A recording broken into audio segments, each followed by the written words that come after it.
আসসালামু আলাইকুম। সংবাদে আপনাদের সবাইকে স্বাগত জানাচ্ছি। আমি ফিরোজ তোহা। শুরুতেই আরবে কেবলস সংবাদ শিরোনাম জানিয়ে দেব এই মুহূর্তে হাতে পাওয়া সর্বশেষ গুরুত্বপূর্ণ বাংলা আপডেট সংবাদ। শুরুতেই থাকছে কোটা নিয়ে ন্যায্য আন্দোলন দমাতেই মামলা। কোটা নিয়ে ন্যায্য আন্দোলন দমাতেই শিক্ষার্থীদের বিরুদ্ধে মামলা করা হয়েছে বলে মন্তব্য করেছেন বিএনপির স্থায়ী কমিটির সদস্য আমির খসরু মাহমুদ চৌধুরী। এবারে জানাবো, দেশে এখন দুর্নীতি ফাঁসের মৌসুম চলছে।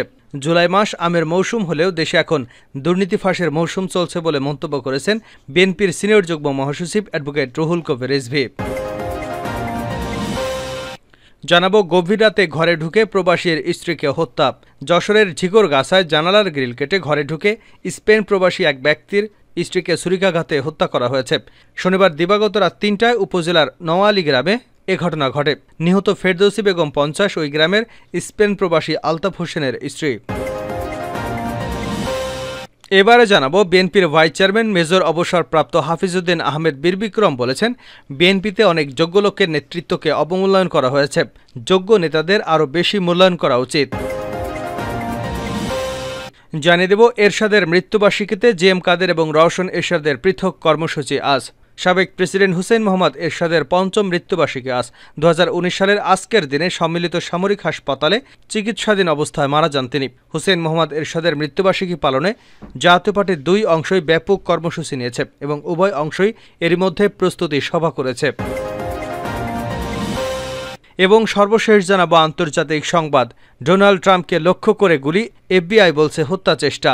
শনিবার বিকেলে এক নির্বাচনী প্রচারণা চলাকালে যুক্তরাষ্ট্রের প্রাক্তন প্রেসিডেন্ট ডোনাল্ড ট্রাম্পকে লক্ষ্য করে একাধিক গুলি ছোড়া হয়েছে।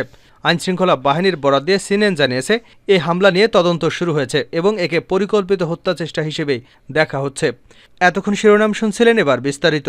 প্রিয় দর্শক, আপনি যদি এই চ্যানেলে নতুন হয়ে থাকেন, ভিডিওটি দেখতে দেখতে চ্যানেলটি সাবস্ক্রাইব করে আমাদের সঙ্গেই থাকুন। আর এই ভিডিও সম্পর্কে আপনি আপনার মূল্যবান মতামতটি কমেন্ট বক্সে জানিয়ে দিন।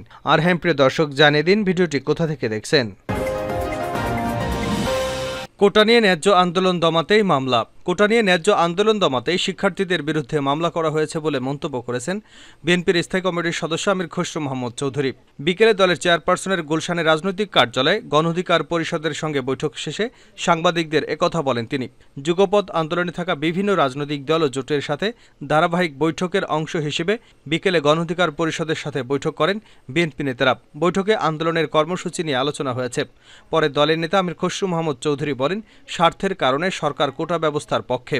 কোটা ব্যবস্থা বাতিল হলে দলীয়করণের কারণে আগামীতে মেধাবীরা বঞ্চিত হবেন বলেও মন্তব্য করেন তিনি। দেশে এখন দুর্নীতি ফাঁসের মৌসুম চলছে, রিজভী।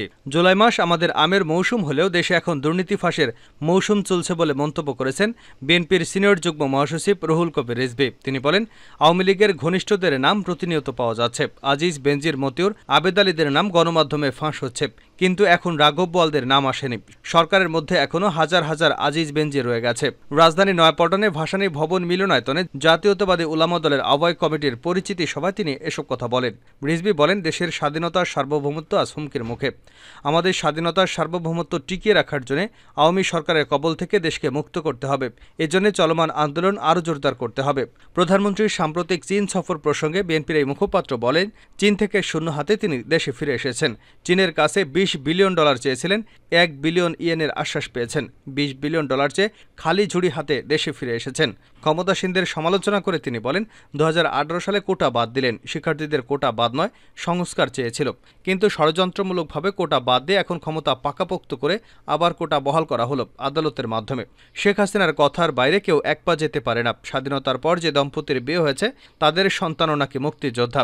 এসব ভুয়া মুক্তিযোদ্ধাদের চাকুরি দিতে আবারও কোটা বহাল করা হয়েছে। শুধু ছাত্রলীগকে চাকুরি দিতেই তা করা হয়েছে। রিজভী আরও বলেন, বাংলাদেশ একটি মুসলিম প্রধান দেশ। এখানে তৃণমূল থেকে জাতীয় পর্যায় পর্যন্ত আলেম ওলামারা নেতৃত্ব রয়েছেন। আলেম ওলামাদের বাদ দিয়ে কোনো ইতিহাস রচনা করা যাবে না। কিন্তু এই বর্তমান ডামি নির্বাচনের সরকার আলেম ওলামাদের নিপীড়ন করেই চলেছে। যাদের এ সরকার সন্দেহ করে তাদের নামে বারবার মামলা দিচ্ছে। মামলা থেকে আলেম ওলামারাও বাদ যাচ্ছে না, মসজিদের ইমামরাও বাদ যায়নি। বেগম খালেদা জিয়ার মুক্তি চেয়ে কেউ মোনাজাত করলে তাকেও গ্রেপ্তার করা হচ্ছে।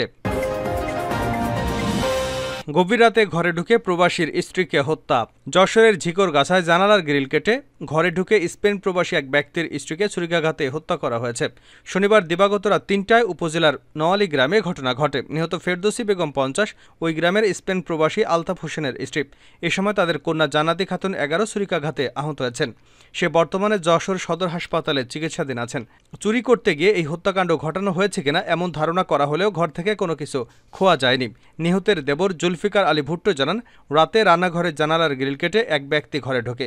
সে ছুরি চালালে ভাবি মারা যায়। পরে বাচ্চাটা চিৎকার করলে তাকেও ছুরিকাঘাত করা হয়। ঝিকরগাছা থানার ওসি কামাল হোসেন ভূঁইয়া জানান, রাতে এক ব্যক্তি জানালার গ্রিল কেটে ঘরে ঢোকে। এ সময় তাকে দেখে ফেলায় প্রথমে ফেরদৌসী বেগমকে কানের নিচে এবং বুকে ছুরিকাঘাত করা হয়। ঘটনাস্থলেই তার মৃত্যু হয়। পরে ঘুমিয়ে থাকা বাচ্চার উপরও ছুরি চালানো হয়।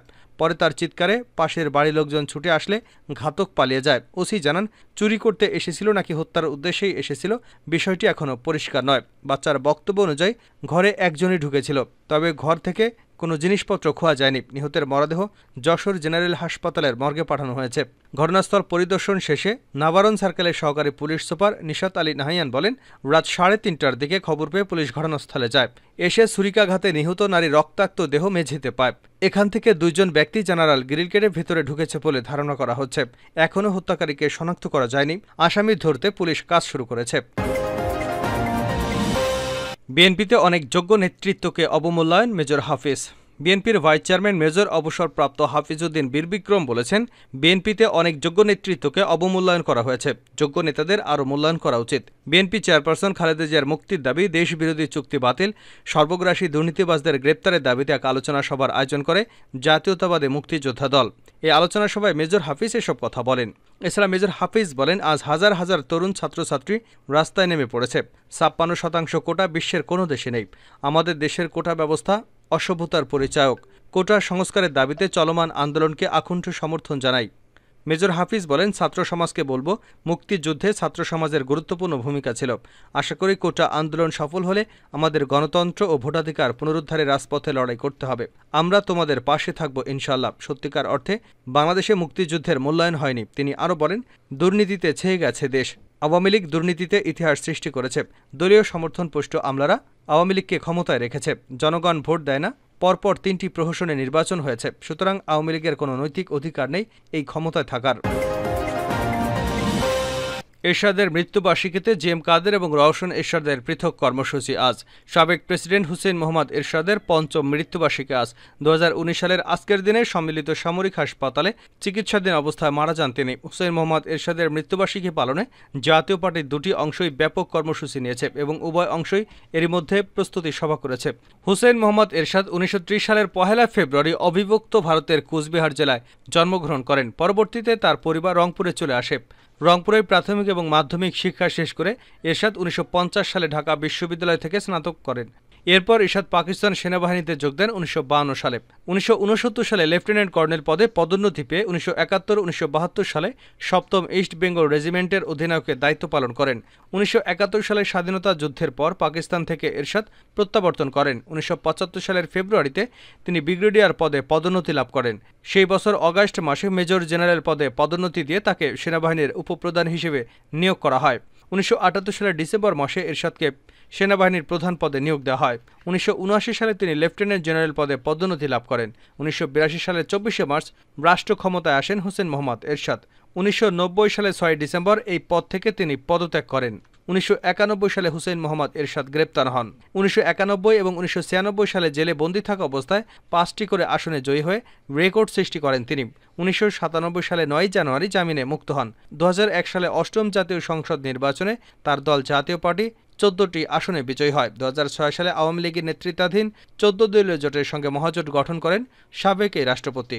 হুসেইন মোহাম্মদ এরশাদের মৃত্যুবার্ষিকীতে কর্মসূচির অংশ হিসেবে বিকাল ৩টায় Ramna Institution of Engineers Bangladesh IEB মিলনায়তনে স্মরণসভা ও দোয়া মাহফিল হবে। এতে সভাপতিত্ব করবেন সংসদের বিরোধী দলীয় নেতা ও জাতীয় পার্টির চেয়ারম্যান জিএম কাদের। আজ রোববার ঢাকাসহ সারা দেশে পবিত্র কোরআন থেকে তেলাওয়াত, দোয়া ও মিলাদ মাহফিল, দুস্থদের মাঝে খাবার বিতরণ এবং স্মরণসভা সহ নানা কর্মসূচির মধ্য দিয়ে জাতীয় পার্টির প্রতিষ্ঠাতাকে স্মরণ করবে জাতীয় পার্টি এবং দলটির বিভিন্ন অঙ্গ ও সহযোগী সংগঠন। দল গৃহীত কর্মসূচি যথাযথভাবে পালন করবার জন্য নেতাকর্মীদের অনুরোধ জানিয়েছেন জাপার মহাসচিব মজিবুল হক চুন্নু।